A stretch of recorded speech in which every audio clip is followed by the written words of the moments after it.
What's the scariest thing you've ever witnessed on a casual day? Story 1.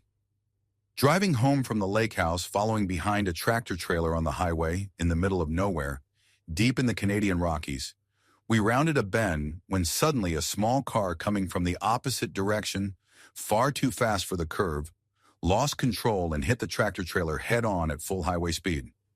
A huge cloud of car parts exploded into the air as the small car spun violently into the ditch. Instinctively, I jumped out and ran toward the car, shouting at another motorist to call 911. When I reached it, there was nothing left of the front. The engine was lying on the other side of the highway. I looked into what was left of the car but couldn't find the driver. Confused, I looked around and saw him in the ditch. I ran over, checked his carotid pulse, but there was nothing. I stepped back, and only then did I notice his arm was missing. His leg was missing. His other leg was twisted completely the wrong way, at the hip and bent in several horrific angles. They shut down the highway for 8 hours to investigate the crash. The image of his mangled body has never faded from my mind. Story 2. I went out to eat at a Chinese restaurant with a few friends. One of them has a severe shellfish allergy, but she always tells the staff, and we had been to that place countless times before without any issue. That day, though, we had a new server who barely spoke English, and apparently the message about her allergy, that she absolutely could not have anything that came into contact with shellfish, didn't get passed along. Even her tempura couldn't be fried in the same oil as shellfish. You can probably guess where this is going. She started eating, then suddenly began to panic and told us to call 911 because she was having an allergic reaction. I got on the phone while she pulled out her epinephrine injector and accidentally shot it straight through her thumb. Thankfully, the response time was incredibly fast, and the paramedics administered epinephrine before her throat completely closed. Aside from a painful thumb and an expensive hospital bill, she ended up being fine. But in those terrifying moments, watching her worsen after misfiring her injector, I genuinely believed I might see my best friend suffocate in front of me, completely helpless to stop it. Story 3. I was walking back to my family's car after my great-grandmother's funeral. It was a quiet, sunny afternoon, and since she had passed peacefully of old age, the mood was calm. We were about 40 yards from our car when we suddenly heard the sharp crack of wood breaking to our left. To our horror, a large dump truck had just rolled over a small tree and was barreling down a hill straight toward our cars with no one behind the wheel. Two of my younger brothers were already running to our minivan to grab the good seats and were directly in its path. I can still hear the screams of my parents and relatives as everyone realized what was happening within seconds. Miraculously, no one was hurt. My brothers stopped in their tracks, and the truck narrowly missed our car, but completely crushed my grandfather's car behind it, along with several gravestones across the road, before finally stopping. We later found out the driver had forgotten to engage the emergency brake when parking. It remains one of the most terrifying and surreal moments of my life. Story 4. I went hiking with 3 of my friends yesterday up one of my favorite canyons here in Utah. It's really close to town, but hardly anyone goes there because the hike is tough. This time, though, as we went up the trail, we started noticing random things like shoes, coats, backpacks, shirts, and water bottles just lying in the middle of the path. At first, I brushed it off, thinking someone probably set their stuff down and went up the hill. But the farther we went, the stranger it got. We stopped to rest near a big pile of gear. There was a huge hiking bag, sleeping bag, and tent, all tucked under a rock, but no one was around. We kept going and came across another backpack with several coats thrown across the ground. The bag was completely packed to bursting. None of us dared to look inside. I honestly didn't want to know what was in there. By now, I was getting uneasy. There was too much stuff for one person. It would take 10 people to haul all that gear up this steep trail, or one person making 10 trips. And either way, it didn't make sense. Still, we pressed on and soon came across another big pile of items right in the middle of the trail. What looked like a military ammo case and several large backpacks stacked on top of other bags I couldn't identify. Something about that pile set off alarms in my head. As we rounded a bend, everything suddenly went silent. No birds, no animals, just dead quiet. My friend called out, "Hello?" "Is anyone there?" But there was no response. Maybe I was paranoid, but I swear I could feel eyes on us. The feeling was so strong that I made the call to turn back immediately. Something strange was going on in that canyon, and I wanted no part of it. Maybe it was something innocent, but it felt wrong. I'm planning to go back another day, earlier and better prepared, maybe with some protection just in case. I've seen weird, unexplainable things in that canyon before, and this time felt no different. Story 5. A few years ago, in the very early morning hours of July 5th, I woke up needing to use the bathroom. On my way back to bed, I passed my husband in the hallway as he headed to his own bathroom, and then we both heard and felt a massive, concussive boom. The force was so strong, it made my chest feel like my heart skipped a beat. Living in a post-September 11th world, our first thought was that it might have been a bomb. Car alarms all over the neighborhood started blaring, and since it was warm, we had our windows and the sliding door open. That's when we heard a man nearby scream, "Call 911!" He sounded close, really close. It turned out that some drunk guy in our apartment complex had duct-taped a bunch of fireworks sparklers together and lit them in the middle of the street. They went off way faster than he expected. The explosion sent wire shrapnel flying everywhere, embedding into cars, trees 30 feet away, and even the pavement. The street itself looked like something out of a cartoon, with a huge black scorch mark right down the center. The guy ended up blowing off his lower leg and getting shrapnel lodged in his arm. He went into cardiac arrest in the ambulance but was resuscitated. I never heard if he faced charges, but the apartment manager later confirmed he permanently lost his lower leg and almost lost his arm as well. Story 6. My friend and I got lost in downtown Kansas City while on our way to a concert. We pulled over to check the directions, and across the street, there was a steep hill with a sidewalk running down it. Suddenly, I saw a little girl in a toy car rolling down the hill straight toward oncoming traffic. A man, presumably her father, was right behind her, but didn't notice immediately. Within seconds, the girl was flying down the hill, and her father was sprinting after her. My friend and I froze, horrified, watching it unfold. The road at the bottom of the hill was full of moving cars. Then out of nowhere, the father launched himself into the air like a superhero and caught the handle of the toy car just before it reached the street. It was absolutely terrifying and incredible all at once. He didn't think twice about his own safety. He just dove without hesitation to save his daughter. Story 7. I was visiting New York City with a friend, and we were trying to rent bikes, but every one of them was already taken.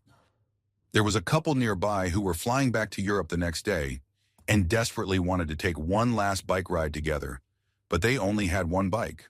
I gave them the one I was about to rent, and they were so grateful. The joy on their faces made my whole day.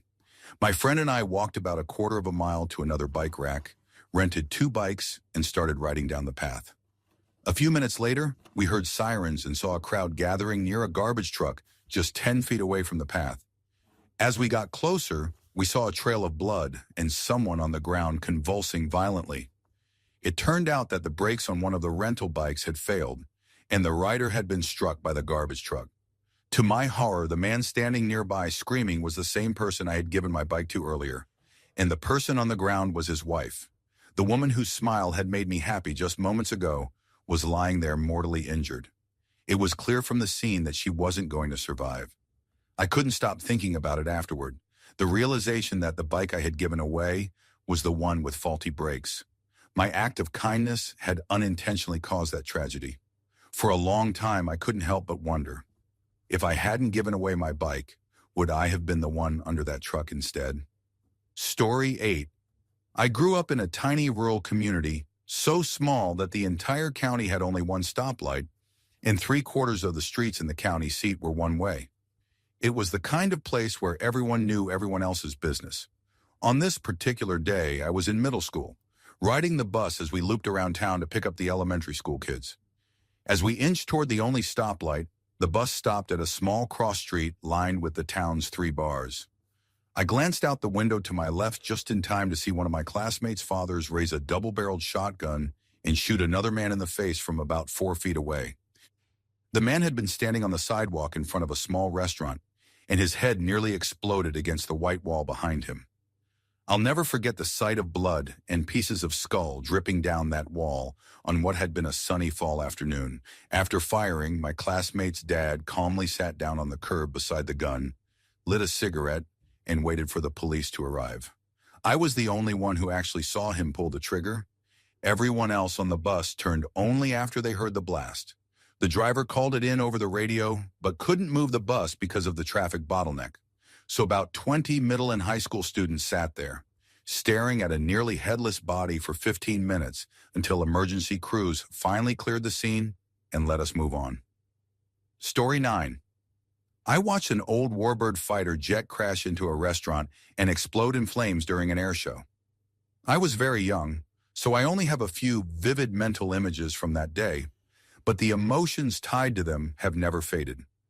One image, the strongest, is of a sea of legs all running in panic. Being small, that was my entire view, just chaos at knee level. The emotion was pure terror. I thought my parents had lost me, though years later they told me they never lost sight of me. The confusion, the screaming, and the feeling of being alone are burned into my memory. The other image is a towering column of thick, black smoke that looked from my angle like it was rising straight from the control tower. The emotion then was confusion, wondering why the tall building was burning. Years later, my mother told me it had been the 1972 Sacramento accident. She said our family had planned to go to Farrell's ice cream parlor, but my dad, who had been a Navy pilot in World War II, wanted to stay a little longer to watch the F-86 take off. She remembered him shouting, "Cut it off! Stop!" as he saw the plane struggling to gain speed. The jet barely lifted off the runway, crossed the road at the end, then lost lift and crashed straight into Farrell's. The pilot somehow survived, but many people on the ground didn't. I didn't understand it at the time, but that day left a permanent mark on everyone who was there. Story 10. I have a couple of stories. The first and worst one happened when I was driving to my terrible job at a shoe store. I had zoned out on the highway when I suddenly caught sight of a car swerving violently. One moment it was fine, the next it rolled 4 or 5 times off the side of the road. I pulled over, called 911, and ran to help. The driver had been thrown from the car and was lying on the ground with multiple severe injuries. He wasn't breathing, and I couldn't find a pulse. I started chest compressions until emergency services arrived a few minutes later. They took over, but couldn't revive him. When they took the body away and I gave my statement to the police, I got back in my car and drove to work in shock. It hit me later that I had performed CPR on a corpse of bloody, broken, unrecognizable body, and that image has stayed with me ever since. The second story happened when I lived in Mexico City. I attended a religious school there for a few months to learn Spanish. One day it rained so hard that the streets turned into rivers and water seeped into the buildings, covering the linoleum floors. The floors were slick and everyone was sliding around and laughing. Someone shouted, "Do a full spin!" And one of my friends, who always did wild stuff, took off running, tried to slide, and spun halfway before his feet flew out from under him. He hit the floor face first so hard that 4 of his teeth shattered instantly and scattered across the floor, while several others chipped. Blood poured from his mouth and nose, covering nearly 10 feet of the hallway. I grabbed paper towels and pressed them to his face as someone else tried to clean the spreading blood. He ended up with a badly broken nose, 4 missing teeth, and 3 or 4 chipped ones. Somehow he took it like a champ, but that horrific moment is burned into my mind forever. Story 11.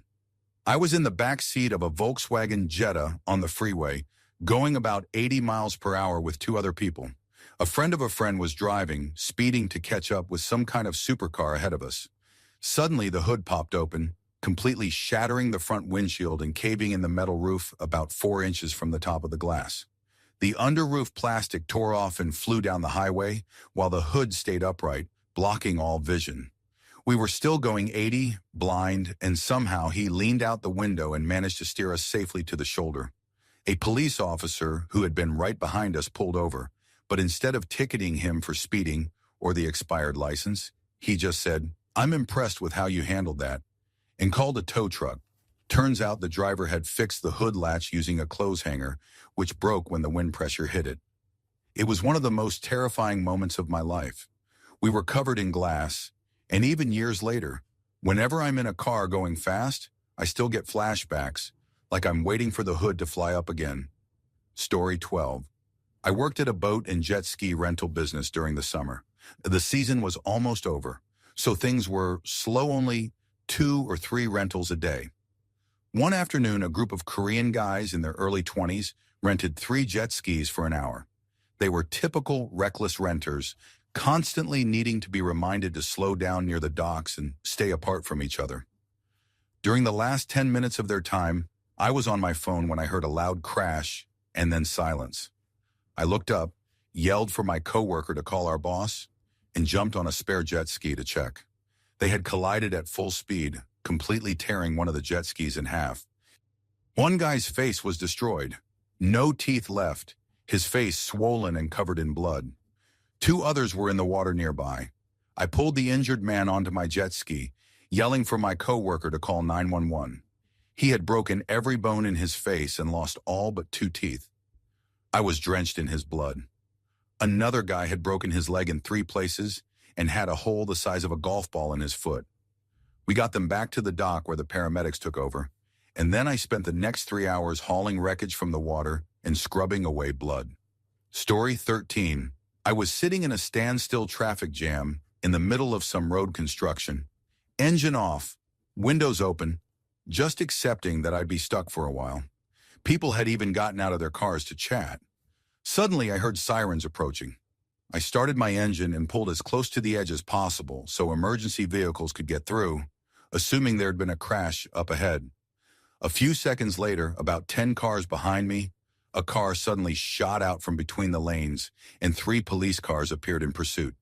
The driver stopped for a moment, then floored it right down the middle between all the parked cars, ripping off wing mirrors as he flew past. There was nothing anyone could do. I just braced for impact.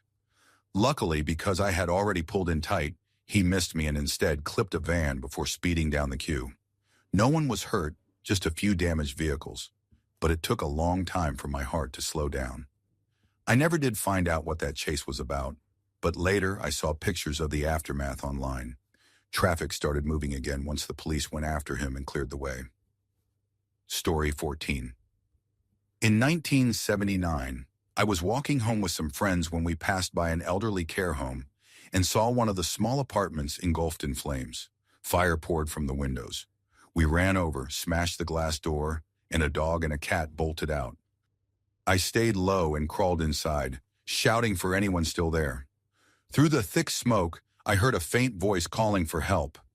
The kitchen was completely on fire, the heat unbearable, flames crawling across the counters. On the floor was a large woman, her arm raised, her clothes burning. She tried to reach out to me, but I couldn't get close, the heat was too intense. My friends who had followed me in dragged me back out. For years, I couldn't get that moment out of my head. We grabbed a garden hose and tried to fight the fire until the firefighters arrived. When they did, they put it out, then sat silently with us for what felt like hours, arms across our shoulders, saying nothing. The silence said everything.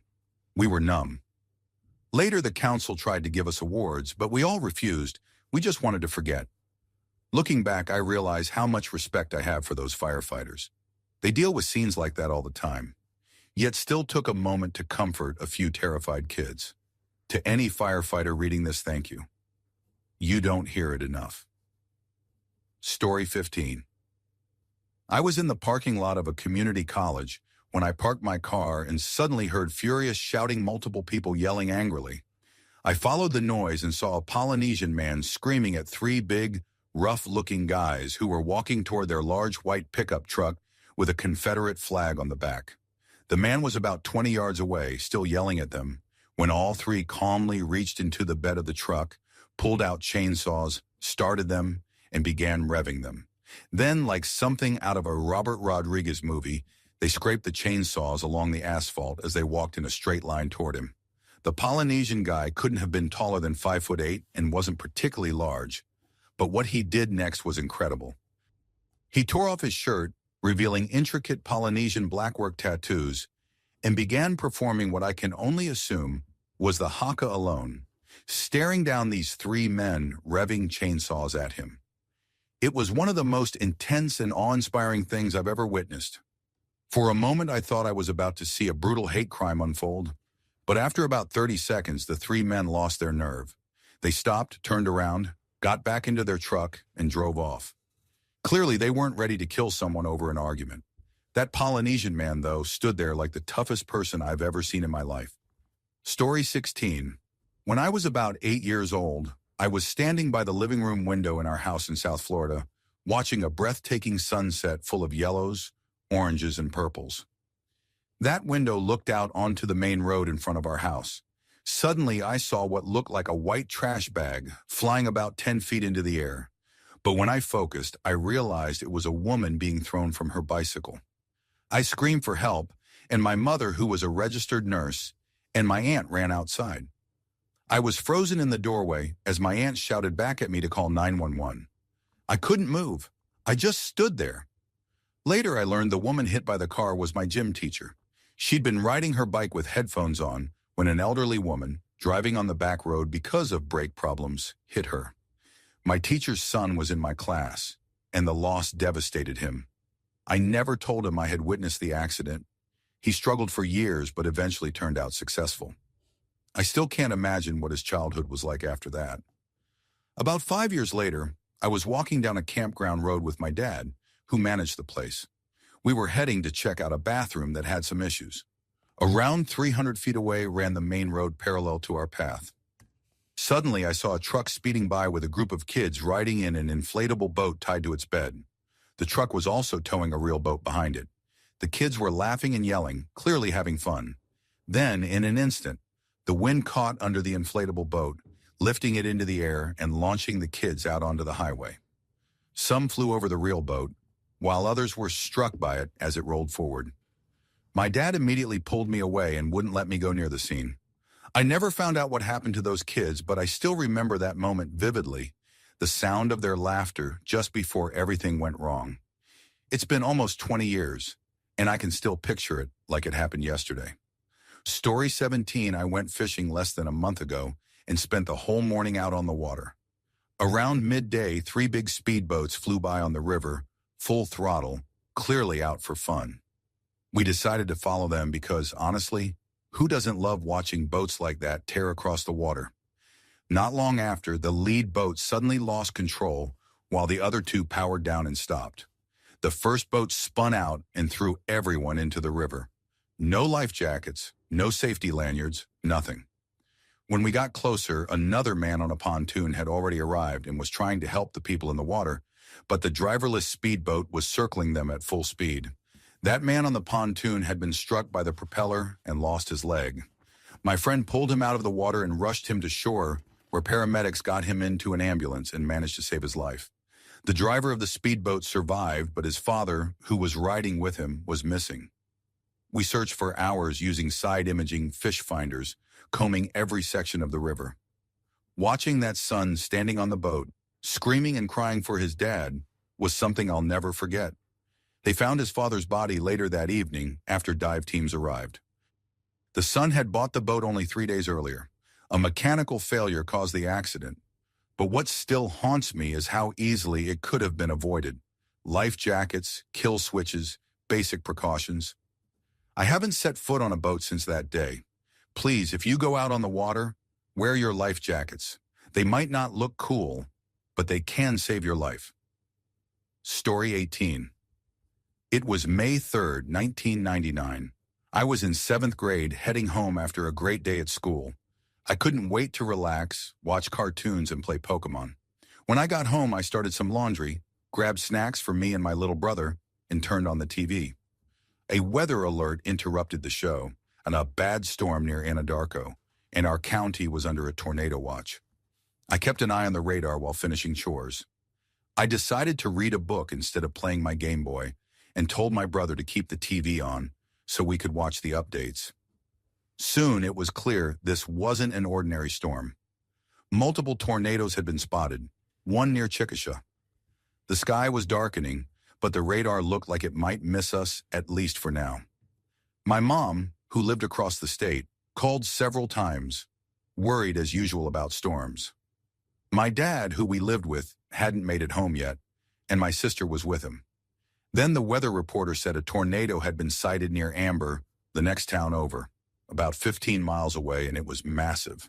I packed a bag with clothes, grabbed a pry bar just in case we needed to brace the storm cellar door, and waited. The sky turned green, the wind howled, and hail started pounding the ground. My little brother was crying about our cat, and we tried to find it. But when the countdown hit 100, we gave up. Just then, our elderly neighbor arrived and insisted we come to his cellar.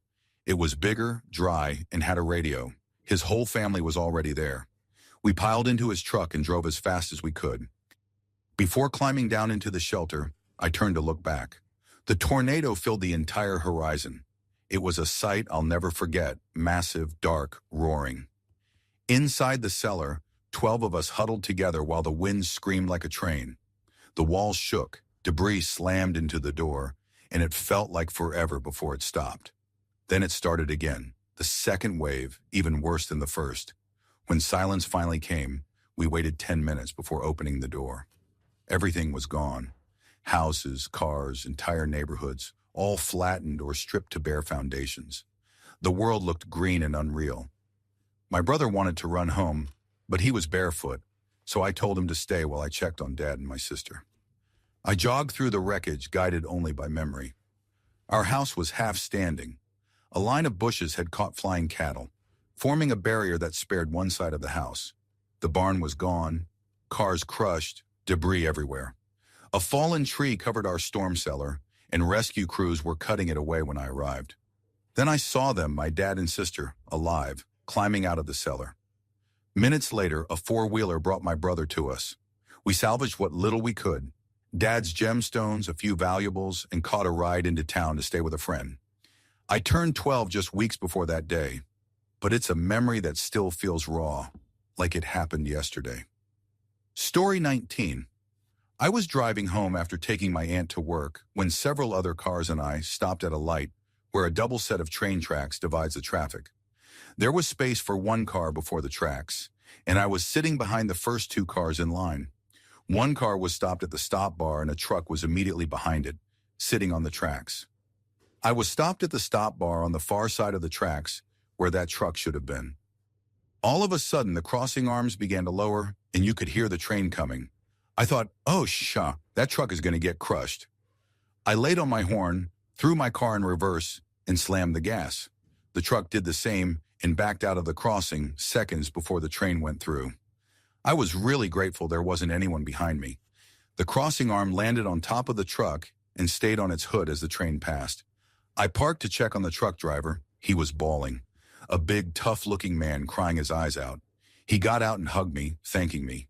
It turned out he hadn't noticed the crossing arms lowering until I blasted my horn. After the train passed, I followed him to a nearby gas station and bought him a cookie and some soda. He was pretty shaken, and so was I.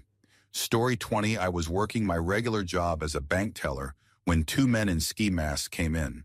One jumped over the teller line into the drive-thru area, and the other jumped onto the teller line and began marching up and down shouting orders.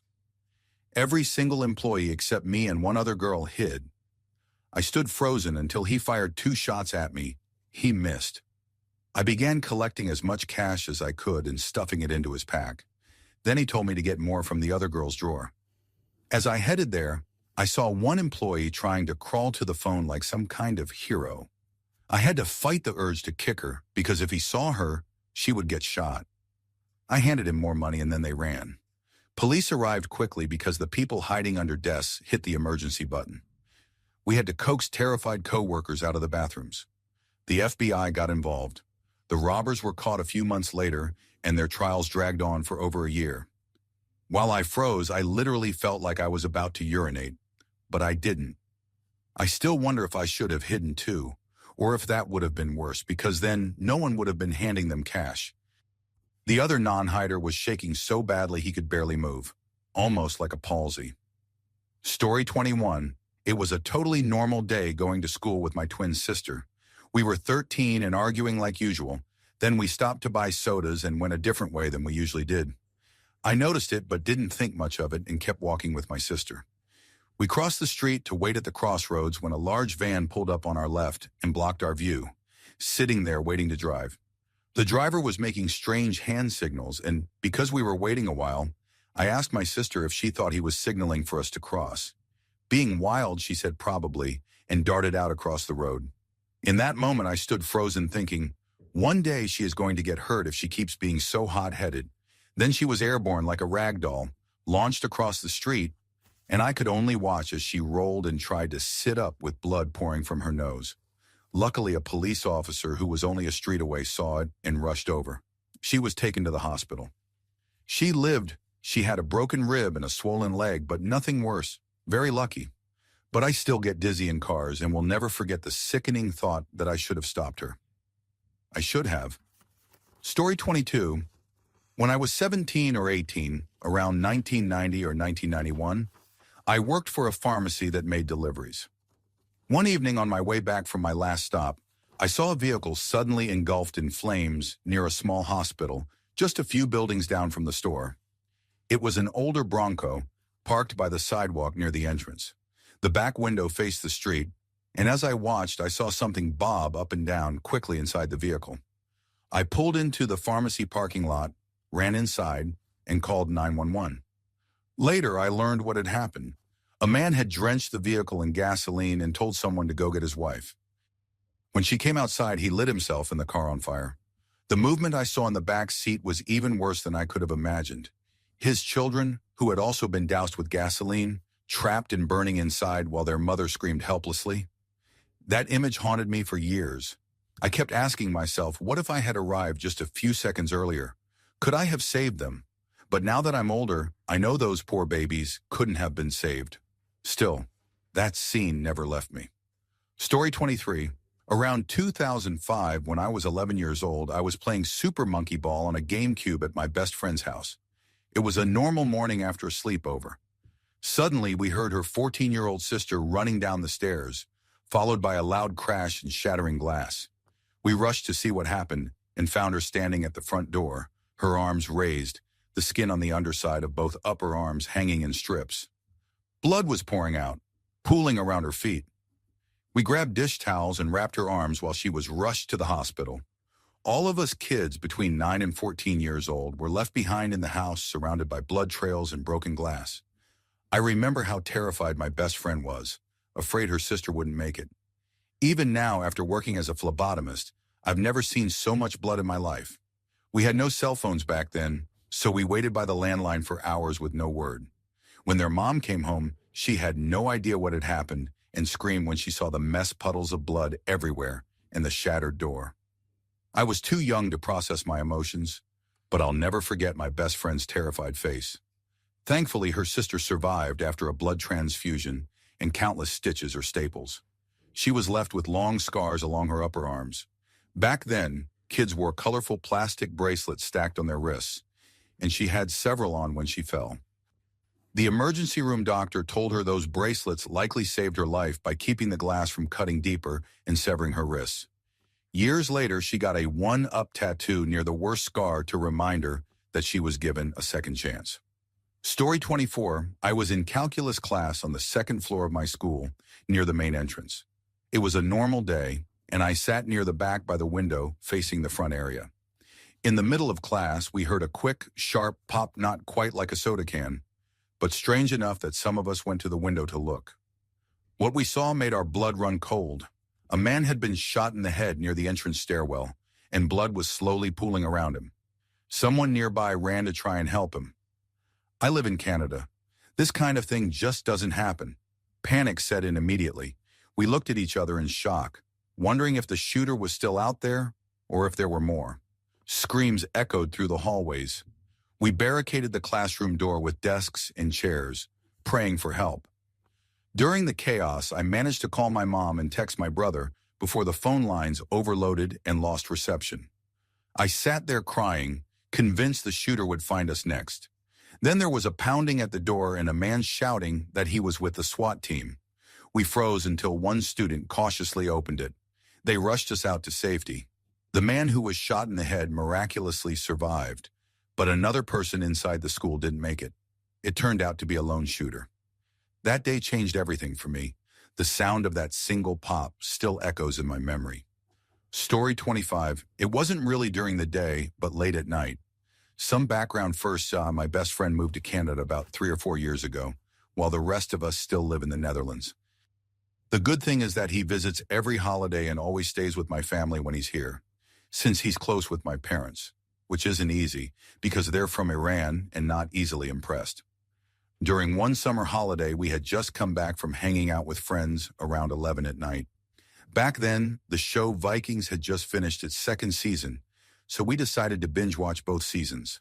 My friend, however, is the kind of person who absolutely can't function without at least 8 hours of sleep, so he went to bed early. For context, our house had 3 floors, and the top one was genuinely creepy. Whenever relatives stayed over, my little brother and I always felt bad for whoever got stuck sleeping up there. It looked straight out of a Stephen King movie. Since my room didn't have enough space for a mattress, my poor best friend had to sleep on the 3rd floor. We teased him relentlessly about it. Every morning, my parents would jokingly ask if he'd heard the ghosts, or I'd say things like, "Sleep well, hope we see you in the morning." At first, he hated the jokes, but after a while, he learned to laugh them off. That changed after the night, as we still call it. That evening, he went upstairs around 11, and I stayed downstairs finishing a few episodes. Finally, around 2 in the morning, I went to bed. I had just fallen asleep when a bright flashlight suddenly hit me right in the eyes. Half asleep, I thought I was being kidnapped, until I realized it was my friend. I told him to go away, thinking he was playing a prank, but he kept insisting I wake up. Still half asleep and confused, I caught fragments of what he was saying. Something about laughing, not being able to sleep, and being scared. I figured he'd had a nightmare, so I agreed to go upstairs and sleep beside his bed on a blanket, just to calm him down. He explained that every 30 minutes, he'd been hearing a terrifying laugh. I brushed it off, said a few prayers, and went back to sleep. 10 minutes later, he woke me again, shaking me hard. Annoyed, I was about to yell at him when I heard it too, the laugh. It was the most chilling, inhuman sound I'd ever heard in my life, like something straight out of a horror movie. My body froze completely. The sound came from above us, but we were already on the top floor of the house. Every 30 minutes it returned, the same eerie laugh echoing through the ceiling. We were paralyzed with fear, too terrified to move or call for my parents. My voice barely worked. I could only whisper. I started praying quietly, convinced we were about to be possessed by something evil. Somehow we both drifted off eventually, but I still don't know how. To this day, we have no idea where that laugh came from. I never set foot on the 3rd floor again after that night, and neither did he. My parents thought we were exaggerating, but I know what I heard. That laugh was real, and it was the most horrifying sound I've ever experienced. True story. Story 26, I was at Whole Foods with my mother, shopping near the deli counter, as she looked for a specific type of ham she liked. While she was placing her order, I noticed a woman next to us start twitching uncontrollably and tap my mom on the shoulder. The moment she saw it, she knew the woman was having a seizure. One of our cats had seizures, and although he never twitched beforehand, my mother had done research on both feline and human seizures out of curiosity. Within seconds, the woman collapsed and went into a full grand mal seizure right there on the floor. Several employees rushed out from behind the counter to help her, and a few bystanders knelt down to hold her head so she wouldn't hit the hard tile. My mom wanted to help but couldn't get down easily because of injuries from a car accident. And since help came quickly, I just stood ready in case they needed something. Paramedics arrived shortly after, and while I didn't see the rest, we were told she was taken away on a stretcher to the local hospital. We never found out what happened to her afterward. It was one of 2 wild things I've ever seen at a Whole Foods in my life. Story 27, I was 18, living in a small 2nd-floor apartment on the mid-north coast of New South Wales. It was the middle of winter, maybe 3 or 4 degrees at night. I had come home from school, made dinner, and crashed hard like I'd run a marathon. My younger brother, who was 16, was staying at his girlfriend's place, so I was alone. Around 8 that evening, I woke up briefly, opened the balcony door for no reason, then went to bed, opening my bedroom window before closing the door behind me. I didn't think anything of it. A few hours later, I woke to the sound of the fire brigade smashing through my front door. They were in full oxygen gear, yelling my name and dragging me out of bed. I couldn't even see across the hallway. It was full of smoke. I thought someone else's apartment was on fire until I got to the door and realized it was mine. They worked for about 30 minutes to clear the smoke from the unit. Everything inside was destroyed. Outside, the paramedics tried to put me on a stretcher, but I told them I was fine. They checked my vitals and were shocked I was even alive. Later, the police and fire investigators arrived and asked questions. The next day, CSI came and confirmed what had happened. Someone had firebombed my front door the only way out. It was ruled an attempted murder.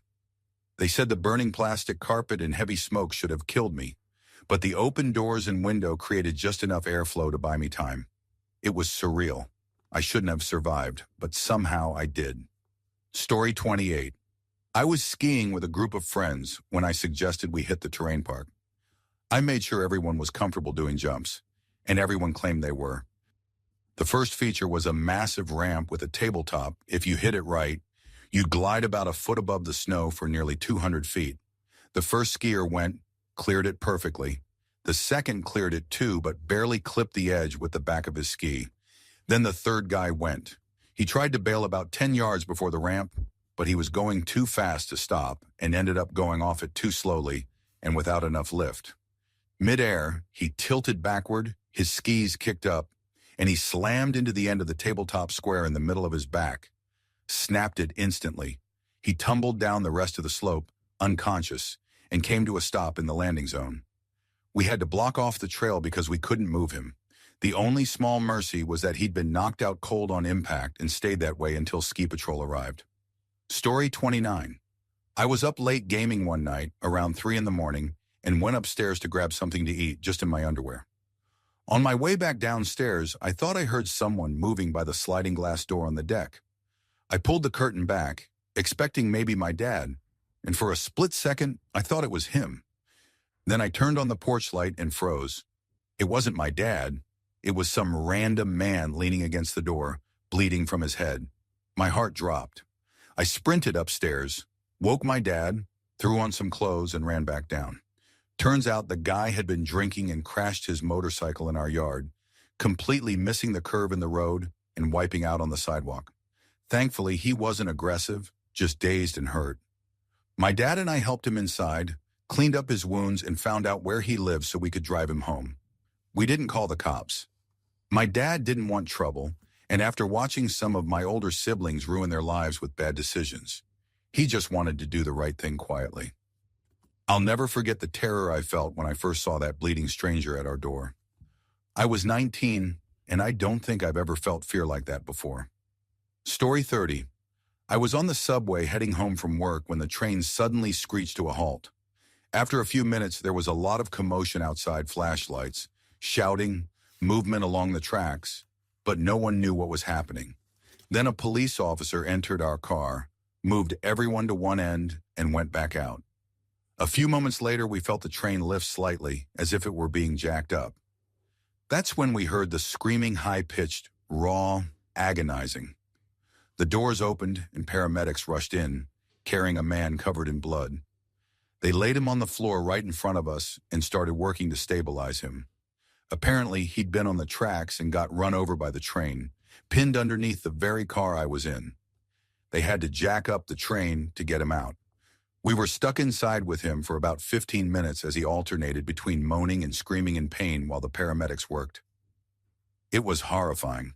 Once they had him stable enough, they carried him out through the dark tunnel to the nearest exit. The power had been cut to the third rail for safety, so we sat there for a long time until they restored it. The train was packed, and there was nowhere for us to go, so an officer stood in front of the bloody spot on the floor until we finally started moving again. What was usually a 30-minute commute took 3 hours that day. When we reached the next station, everyone had to get off so they could take the train out of service and clean it. I'll never forget the sound of that man's screams, pure, unbearable pain. Story 31. A couple of years ago, I started my first job out of college as a leasing agent.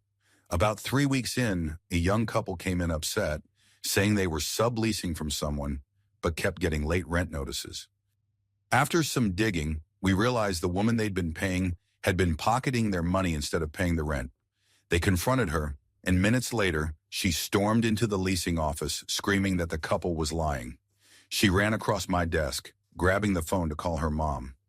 She was only 18 and had tricked her mom into co-signing the lease. The couple and I told her we were calling the police. She backed toward the door, and I thought she was going to lock us in, but then she started screaming threats like, "I'm gonna mess all of you up," and other obscene things. I was terrified, 21 years old, and face-to-face with someone completely unhinged. She ran back to her apartment before the police arrived, but when they couldn't find her, she returned and started yelling again. She jumped on desks, shouting, "You think you got me? They ain't taking me to jail. You know why? 'Cause I'm crazy. They'll take me to the crazy house, and I'll be back out." Her eyes were wild, and she was rocking a chair back and forth while laughing. Then an officer suddenly walked in and yelled at her to stop. Instantly, she started crying and claiming we'd been mean to her. She went from furious to pitiful in seconds. It was one of the scariest encounters I've ever had, and honestly, I was probably crazier for staying at that job after that. Story 32, I was in my freshman year of high school, and all day I had this gut feeling that something bad was going to happen. I couldn't shake it. Still, the day went great.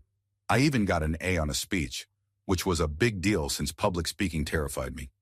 When I got home, I grabbed a snack and decided to check if my dad was up. He was a contractor and sometimes came home early to nap.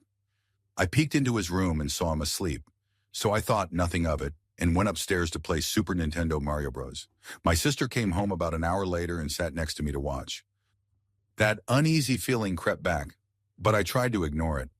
About half an hour later, my stepbrother's girlfriend came up and told me to come downstairs and told my sister to stay where she was. I handed my sister the controller and followed her down. She blocked the doorway to the living room crying. I asked what was wrong and she said my dad wasn't going to make it. I pushed past her and saw paramedics working over him. He had overdosed. I ran to him, begging him to wake up, but he was already cold and pale. They called the time of death. They had been working on him for a while. I just remember collapsing next to him, refusing to leave. She told me to go upstairs, tell my sister, and wait for the rest of the family. For years, I blamed myself. I'd checked on him earlier because I heard noises. He must have been overdosing right then. That was 19 years ago, but I remember it like it happened yesterday. Story 33. When I was 14, I was hanging out at a friend's house. We walked down to the candy store, and on our way back, we heard sirens. A crash had happened up the road we just walked. I texted my mom to come pick me up, but she didn't answer. We passed the crash on our way back. One truck's front end was completely destroyed, and a Mazda minivan was sideways and crushed.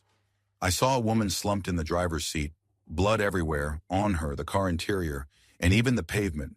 Paramedics were trying to help her. It looked bad. We kept walking, but something gnawed at me. I kept texting my mom, no response.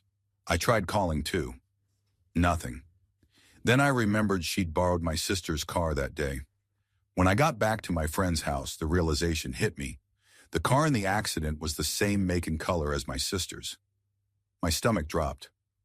I broke out in a cold sweat, feeling sick, replaying the image of the bloody woman, wondering if it was my mom. I didn't know what to do. How do you even tell your friend something like that? 15 agonizing minutes later, she finally called. She left her phone in the car while running into a store. I was furious, but mostly just relieved beyond words. Story 34. On December 21st, 2016, we were driving home from a Christmas light display at our local zoo. My wife was behind the wheel, our 1- and 2-year-olds strapped in the back seat, and I was in the passenger seat. It was around 9 at night, and we were cruising along the highway at about 60 miles per hour when my wife said, "What is that?" I looked up from my phone and saw what looked like a large black trash bag, stuffed full, lying on its side in our lane. Before I could say a word, we hit it. There was a horrible thump, thump, scrape sound. My wife gasped, "Oh my God, I think that was a person." I told her to pull over and stay in the car. I didn't want her to see. I ran back toward the object and saw a pool of blood about 6 feet wide. Then I saw her, the woman, or what was left of her. I tried to help, called 911, and gave what medical assistance I could. Soon the scene filled with flashing lights and traffic was completely stopped. Another car had pulled over ahead of us, and people from nearby businesses gathered. Paramedics arrived quickly. The detective later explained what happened. The woman had tried to cross the highway at a crosswalk while traffic had a green light. The car in front of us hit her first, throwing her into our lane. A second later, we struck her again. She was already gone. The police ruled it an accident, and we weren't charged. But we had to stay at the scene for 4 hours. The body was under our car, and we had to shut it off to avoid, horribly enough, burning it onto the engine. We had our babies in the car, and it was December, freezing cold. My insurance ended up paying her family $10,000 as a settlement, though they tried to sue. The car was later deep cleaned, the bumper and exhaust replaced. Driving it again felt like driving a grave. The worst part was reading online comments afterward, people calling us drunk, careless, monsters. But no one was speeding and no one was texting. She had simply stepped into a live lane at night. I've seen a lot of trauma as a former paramedic and later a soldier, but that night, the sound, the blood, the shock will stay with me forever. Story 35. When I was 14, my family took a road trip across Pennsylvania to visit my grandmother. I hadn't slept much the night before, so I passed out almost instantly in the car, which was unusual for me. Then I woke to the loudest bang I'd ever heard, like an explosion on the roof. My heart skipped beats, and I shot upright, completely disoriented. My little sister was beside me, screaming and flailing, tears pouring down her face, which made my panic even worse. I turned to see what she was looking at, and all I saw through the back window was an enormous cloud of smoke rising into the sky. Still half asleep, I asked what was happening. She told me a double-trailer FedEx truck behind us hadn't noticed traffic had stopped and had plowed over a car right next to us. My dad jumped out of the car to see if he could help, but the wreck suddenly burst into flames.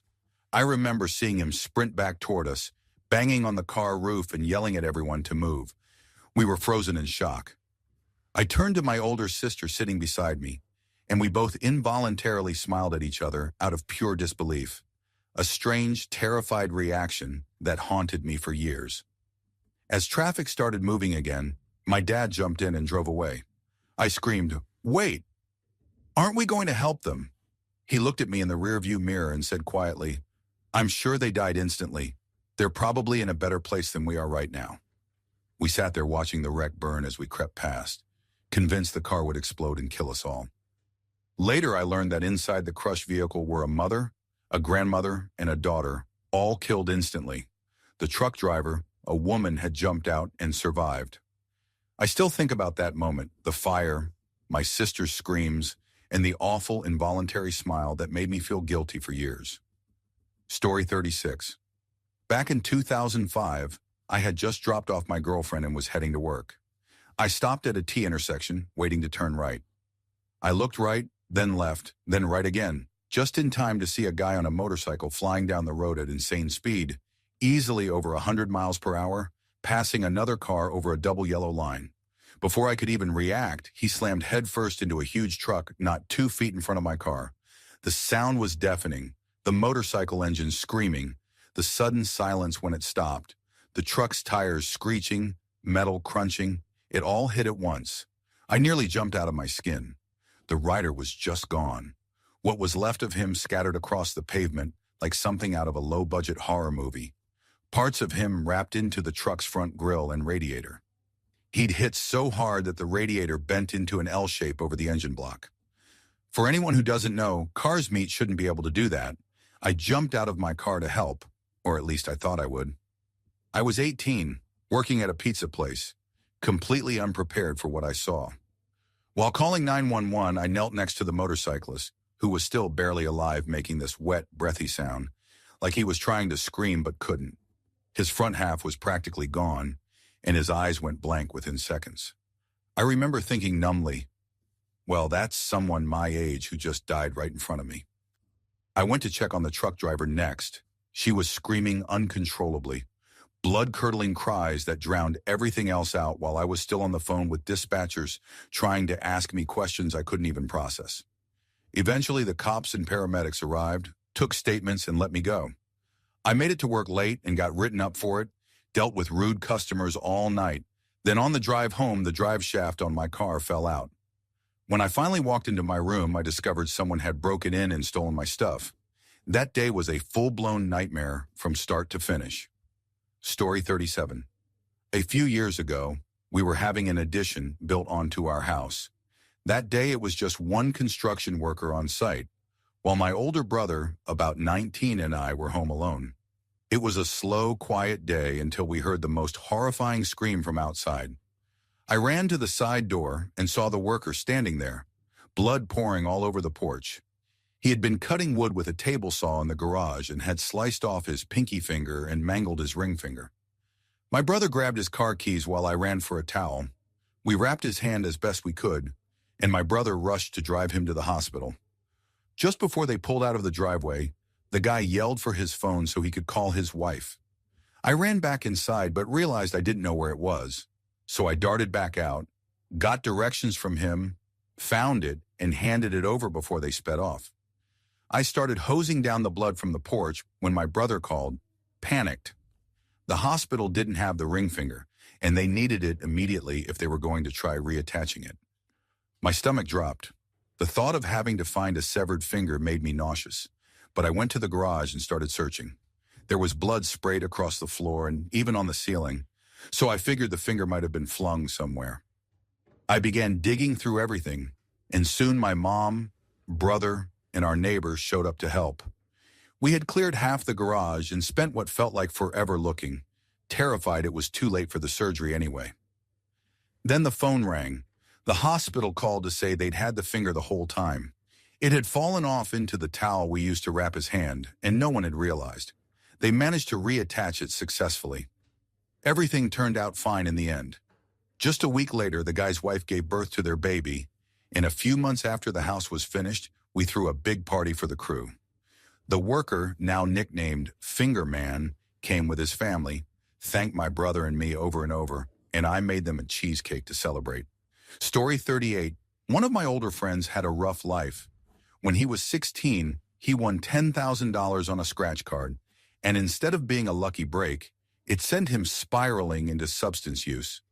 My parents always warned me to stay away from him, believing he was the reason my older brother got into trouble and ended up in prison.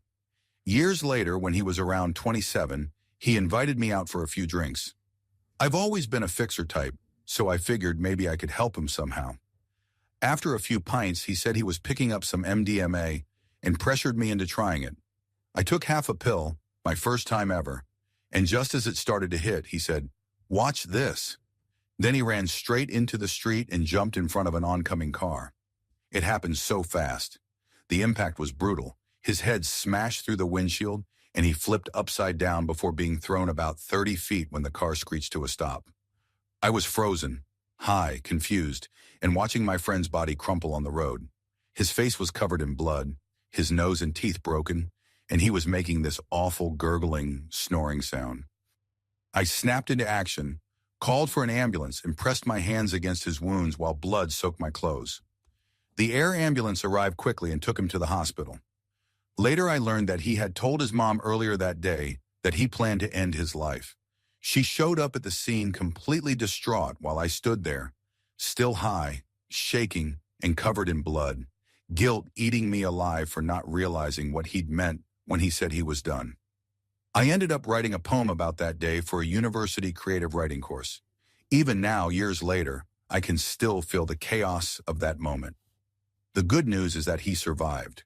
He still struggles with coca addiction, but his mindset and determination to live are something I truly admire.